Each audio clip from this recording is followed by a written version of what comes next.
Mould किया जा रहा है कि आपको ऐसे ही करना है तभी आपको शाबाशी मिलेगी वरना आपको थप्पड़ मिलेगा. So today we are going to be talking about what I have termed as confused parenting. मैंने इतने वीडियोस, इतने रील्स, इतने शॉर्ट्स वगैरह सब कुछ देख लिए. इंटरनेट पे मैंने सब कुछ छान मारा कि कौन सी स्टाइल परफेक्ट है या किस तरीके से अपने बच्चे को रेज करना चाहिए. बट मुझे कन्फ्यूजन के अलावा और कुछ भी नहीं मिला. Like I am very seriously saying this that there is so much of information overload and so much of confusion on the internet with regards to almost everything, but especially with regards to parenting. अब जैसे हमारी पुरानी generation तो थप्पड़ मार देती थी कि भैया टैंट्रम थ्रो किया, ये लो थप्पड़, और फिर जो है बच्चे को वो चीज़ दोबारा करने की एक नेगेटिव रीइंफोर्समेंट हो जाती थी कि भाई अगर मैंने ऐसे किया तो फिर थप्पड़ पड़ेगा, तो बच्चा रुक जाता था. But then that had certain mental consequences on people. I mean of course आपको मोल्ड किया जा रहा है कि आपको ऐसे ही करना है तभी आपको शाबाशी मिलेगी वरना आपको थप्पड़ मिलेगा, तो दिमाग आपका कॉन्स्ट्रेंट हो जाता है. अब हम क्या चाहते हैं कि हमारा बच्चे का माइंड कॉन्स्ट्रेंट ना हो, वो बिल्कुल ओपन रहे, पर्सपेक्टिव उसके जो है जितने मल्टीपल पर्सपेक्टिव्स वो मल्टीपल लेंस से चीज़ों को देख पाए, वो जितना डाइवर्स उसके पर्सपेक्टिव्स हो पाए, हम उस तरीके से चाहते हैं अपने बच्चे के लिए. एंड आई एम श्योर हम सब वही चाहते हैं कि हमारा बच्चा जो है को कोई परेशानी ना हो, कुछ मेंटली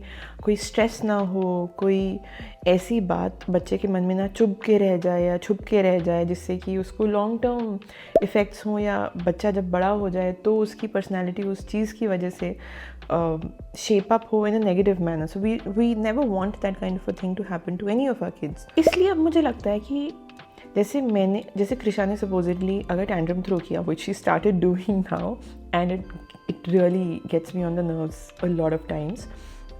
बट अगर कृषा ने जैसे टैंट्रम थ्रो किया तो अब मैं कंफ्यूज हो जाती हूँ कि अब मैं उसको, अब जैसे गोदी आना चाह रही हूँ, मैं कुछ काम कर रही हूँ, मैं किचन का कुछ काम कर रही हूँ, मैं अपना कुछ काम कर रही हूँ, व्हाटएवर. तो अगर वो गोदी आना चाह रही है and she started throwing a tantrum कि नहीं गोदी नहीं लोगे तो फिर मैं ऐसे रोऊंगी, भय करूँगी, या फिर मैं I sit on the kitchen floor and you no I make a mess out of everything.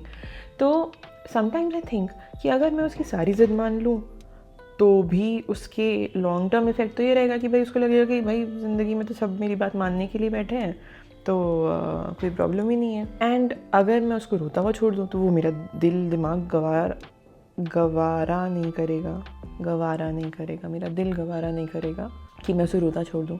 तो मैं बड़ा कंफ्यूज हो जाती हूँ कि भाई मैं अपने बच्चे को गोदी में ले लूँ तो भी मुझे लग रहा है कि गलत इम्पैक्ट पड़ सकता है उस पर, मैं गोदी में ना लूँ तो भी मुझे लगता है कि गलत इम्पैक्ट पड़ सकता है उस पर. तो मैं कंफ्यूज हो जाती हूँ. मैं कभी and I am just you know and I keep on standing and thinking कि मैं करूँ तो करूँ क्या. And it's not my temperament which is affecting me or my mood which is affecting me for making that decision, but the fact कि मैं नहीं चाहती कि इस पर कोई बुरा असर हो. तो that's why you know I just keep on wondering what is the right thing. If you guys can come up with जैसे आपको भी अगर आपके बच्चे ने भी ऐसे टैंट्रम थ्रो किया हो और आप क्या करते हैं, प्लीज़ कमेंट सेक्शन में मुझे बताइएगा. It will definitely help me a lot, I'm sure. Another thing that I wanted to discuss, you know, a couple of days back I was talking to one of my friends and they were like, यार तुम तो अपने बच्चे को बड़े soft तरीके से पाल रही हो, हम लोग तो ऐसे ही खुला छोड़ देते हैं. तो मैंने बोला भाई मैं सॉफ्ट तरीके से पाल रही हूँ उसका क्या मतलब है. तो उसमें आई गॉट टू लर्न कि अगर मैं मेरे बच्चे को, I mean she is only 1 year like 16 months old right now, and we live in the Delhi NCR region which has a lot of pollution, and especially winters में बहुत ज़्यादा polluted हो जाता है एयर. तो हम लोग उसको एयर प्योरीफायर्स हमने हर रूम में लगा रखा है, पूरा घर मतलब एयर प्योरीफायर से कवर्ड रहता है technically. We are not taking her out as much as we would want to take her out. And अगर हम बाहर भी जाते हैं तो भी ये है कि if you going to a mall और समथिंग लाइक दैट, तो मतलब एक बहुत ज़्यादा एक खुली हवा में हम लोग उसको नहीं छोड़ देते हैं कि आप पार्क्स वगैरह में हम ऐसे नहीं जा रहे हैं. So I don't know if people will consider this to be soft parenting. मतलब बच्चे को खुला छोड़ देना कि मैं ऐसे करती हूँ. जैसे कृषा वॉक करी, सडनली धम से गिर गई, तो मैं I encourage her to get up on her own and you know कि ऐसे रोना नहीं है बेटा, you are responsible for your own actions in whatever language she understand that I do say and express that. She bangs her head while walking या कुछ खेलते खेलते, तो हम ऐसे नहीं करते कि बेटा नहीं इसको इसकी पिट्टी कर देते हैं, इसकी पिट्टी कर देते हैं और बेटा आप चुप हो जाओ, ये गंदा है, ये या वो गंदा है, या वो गंदा बच्चा है। तो ना हम उसकी नॉट गलती बट उसके एक्टिविटी के जो कॉन्सिक्वेंसेज हैं उसको हम किसी और पे डालते नहीं हैं। And in whatever little ways we can empower and encourage her and motivate her to do whatever she is doing. तो I wouldn't say that this is soft parenting, but if people consider कि हम उसको थोड़ा protective environment दे रहे हैं, in the sense of environment मतलब अच्छी हवा, हम वाटर प्योरीफायर्स भी तो लगाते हैं, so what's harm in using air purifiers? I mean जो वाटर पोल्यूटेड आप समझ सकते हो, एयर आपको दिख नहीं रही है, doesn't mean that it's not polluted, it is polluted to a very high extent. And soil pollution, organic सब लोग क्यों पीछे पड़ रहे हैं?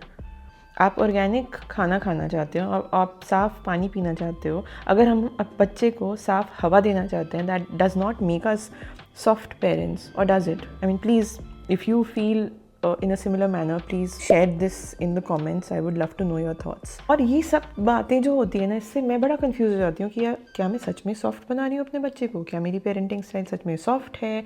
M I being very polite with my kid? दूसरी चीज़, लोग जो बड़ा मुझे बोलते हैं कि अभी तो तुम शुगर नहीं खिला रही हो, अभी तो तुमने नमक 1 साल नहीं खिलाया है, बड़ी होने दो, इसको देखना क्या क्या खाएगी, क्या क्या पिएगी, क्या क्या करेगी।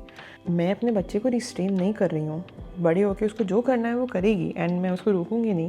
बट अगर स्टार्टिंग से ही मैं उसको एक अच्छी हैबिट डेवलप करना चाह रही हूँ, या मुझे पता है कि sugar is something that I am addicted to and मुझे बहुत डिफ़िकल्ट हो जाता है to not eat sugar, and I know the consequences of having sugar. मेरे ख़ानदान में, मतलब मेरे और मेरे हस्बैंड दोनों के फैमिली लीनिएज में blood pressure and diabetes is there. So if you are trying to give her to inculcate healthy habits from the very beginning, so does that make it a bad kind of a parenting? I don't know.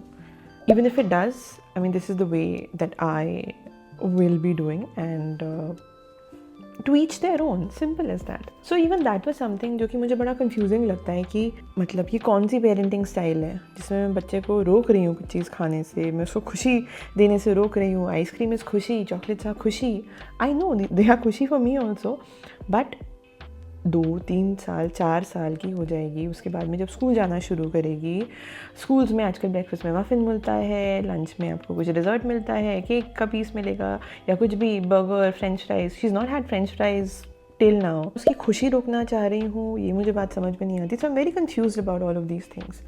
So I think I am proud to say that I am a confused parent, because this confusion makes me question a lot of things. This confusion makes me want to inquire a lot of things. This confusion makes me want to learn a lot of things, new things. This confusion keeps my brain active, and this confusion also makes me active as a parent. So that is all that I have to offer in terms of confused parenting for today.